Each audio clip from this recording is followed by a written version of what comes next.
In the winter of 1944, Europe shivered through its coldest season in 3 decades. Amid this bone-chilling cold, the 101st Airborne Division was backed into a corner, trapped in the Belgian town of Bastogne by a German force twice its size. The American defenders were tired, hungry, and spread thin as they attempted to hold the frozen town and protect the trapped civilians.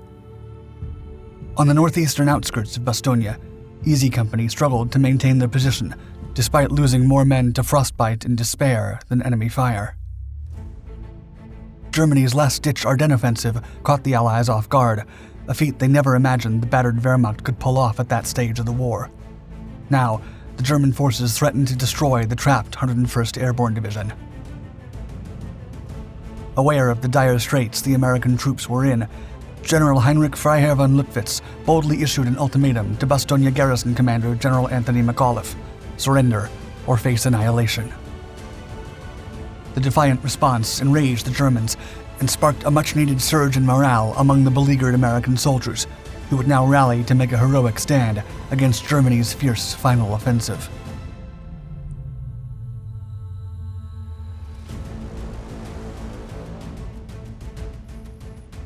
The Bulge. Following the crushing German defeat at Stalingrad, Adolf Hitler realized the urgent need to divert Western forces to defend the Eastern Front against the seemingly inexhaustible Soviet resources. He perceived the alliance between Britain and the US as tenuous. He believed that a decisive strike against the Western forces might shatter their partnership or even force a peace deal, allowing Germany to concentrate its efforts on the Soviets. Despite Germany's dwindling strategic resources, Hitler greenlit an assault through the Ardennes using the 6th Panzer Army. This offensive, later known as the Battle of the Bulge, aimed to split the Allied forces by capturing Antwerp and forcing a withdrawal reminiscent of Dunkirk. German forces covertly assembled at night and hid in local villages and towns during the day, disguising their vehicles. At the same time, German SS commander Otto Skorzeny led Operation Grief behind enemy lines, sabotaging Allied supply lines, disrupting communications, and causing as much chaos as possible. On December 16, 1944, the German forces sprang into action, catching many US soldiers unaware.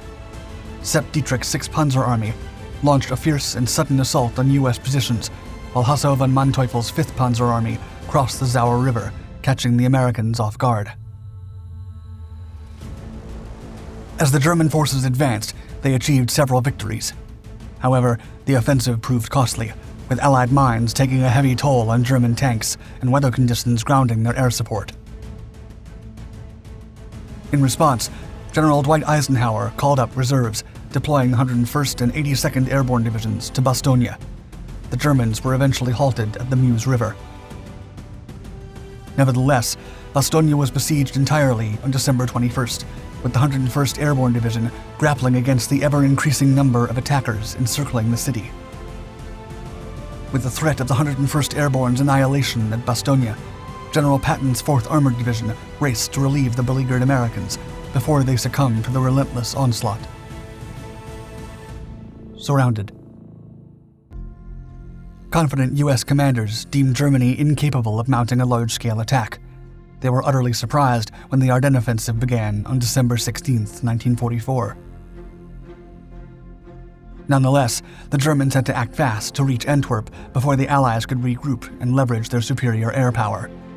German mechanized forces needed to secure all major highways running through eastern Belgium. The small town of Bastogne played a crucial role in this plan. It was the convergence point of 7 main roads in the Ardennes. Gaining control of Bastogne's crossroads was imperative for the success of the German offensive. By the end of the second day of battle, it was clear that the 28th Infantry Division was on the brink of collapse. Fearing an overall downfall of the territories they had painfully gained since breaking out from Normandy, Major General Troy H. Middleton, commander of the 8th Corps, ordered part of his armored reserve, Combat Command B of the 10th Armored Division, to Bastogne to defend it at all costs. Meanwhile, General Eisenhower, fearing the worst after the overwhelming early victories of the German Ardennes Offensive, called forward the 82nd and 101st Airborne Divisions stationed at Reims. Both divisions were alerted on the evening of December 17th. They began arranging trucks for transport, since the weather conditions were unsuitable for a parachute drop. The 101st Airborne left Camp Mauermelon on the afternoon of December 18th, traveling in a staggering convoy that stretched from Bouillon, Belgium, back to Reims. The 101st Airborne was directed to Bastogne, while the 82nd Airborne positioned itself further north to block Kampfgruppe Piper's critical advance toward Verbeaumont. The 705th Tank Destroyer Battalion was also ordered to Bastogne to provide anti-tank support to the armorless 101st Airborne, arriving on the night of December 19th. By December 21st, German forces had completely encircled Bastogne, leaving the 101st Airborne and Combat Command B of the 10th Armored Division surrounded and cut off from supplies and reinforcements. Brave volunteers.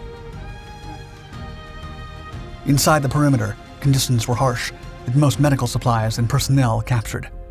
The Germans began a consistent and relentless series of probing attacks around the perimeter to identify possible weak points in the American defense. The constant attacks and ravaging cold resulted in mounting injuries and numerous losses for the Americans. The injured had few medical supplies and almost no medical personnel. 2 local nurses, Auguste Chouy and René Lemaire, bravely volunteered to help the 10th American Armored Division. They treated the wounded with whatever resources were available and set up a makeshift hospital amid the raging battle. Their efforts were instrumental in caring for the injured and boosting morale among the fighting men. However, the Germans had a surprise in store for the Bastogne Garrison. On Christmas Eve 1944, a Luftwaffe raid swept through the area, with one of the bombs striking the makeshift hospital. René Lemaire lost her life, along with 30 American soldiers. Her body was wrapped in a white parachute that she had planned to use as material for her wedding dress. In the aftermath of the battle, both women would be lovingly remembered as the angels of Bastogne, their selfless dedication forever etched into the hearts of those who knew them. Nuts.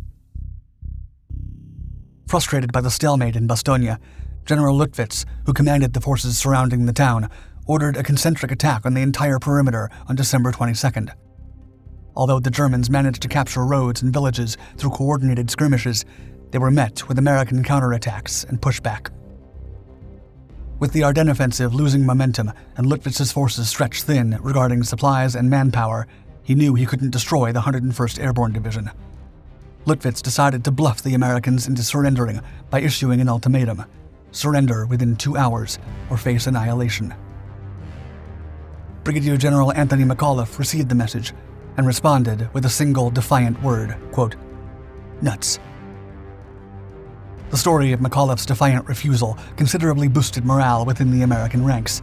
It infuriated the Germans, who realized their bluff had been called. The American defenders prepared for a prolonged siege. The 10th Armored Division's Combat Command B, weakened by losses, formed a mobile fire brigade of 40 light and medium tanks. 3 battalions, including the 969th Field Artillery Battalion, formed a temporary artillery group to support the 101st. However, limited ammunition supplies restricted their firepower. Despite the overall boost in morale, the depleted American troops found themselves on the verge of running out of ammunition. To the south of Bastogne, General George Patton had miraculously moved the bulk of his army forward and readied them to assault the German line within 48 hours. His forces had been marching non-stop through snow, mud, and rain to reach their besieged comrades. However, uncooperative weather continued to hamper their efforts. Patton distributed a prayer written by his chaplain to his men on December 22nd, pleading for clear weather to allow them to fight. The next day, the prayers were answered, and the American troops awoke to clear skies. Patton's arrival. On December 23rd, 249 American transport aircraft raced toward Bastogne to resupply its defenders. The cargo plane's escort, dozens of P-47 Thunderbolts, skillfully engaged the intercepting German fighters.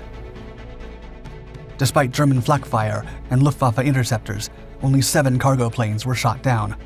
The troops on the ground, cheering with relief, managed to retrieve 95% of the ammunition, food, and supplies, enabling them to hold the city for weeks. The transport planes returned home, but the fighter escorts remained to provide lethal air support for the defenders in the city.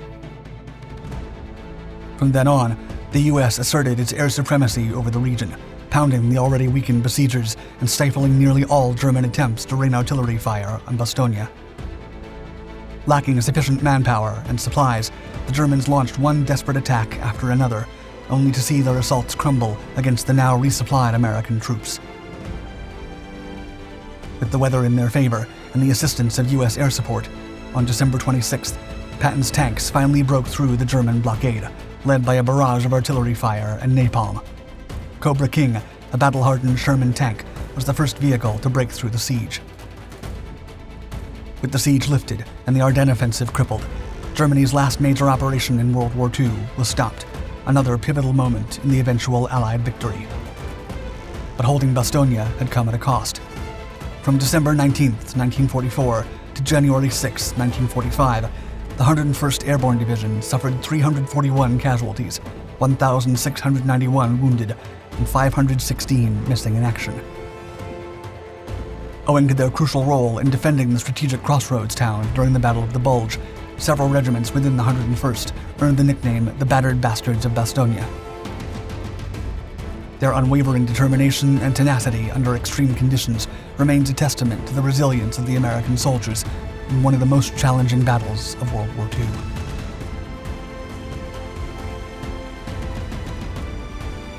Thank you for watching Dark Docs. For more epic last stands in some of humanity's most significant battles, and the military technology that shifted the tides of wars, tap on your screen and check out our other Dark Documentaries channels. We publish new content regularly, so stay tuned.